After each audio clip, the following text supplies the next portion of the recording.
పైకెత్తి పాదములు బండ మీద నిలిపాడు.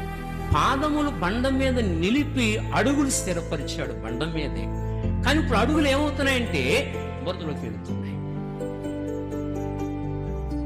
అలాగ పాదాలకి బురద అంటుకుపోతుంది. అందుకే ప్రతి వ్యక్తి తన్ను తాను యథార్థంగా పరీక్షించుకోవాలి.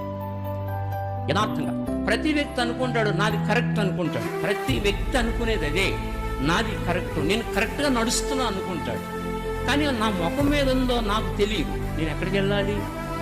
అద్దం దగ్గరికి వెళితేనే నా ముఖం మీద ఏందో నాకు కనపడుతుంది.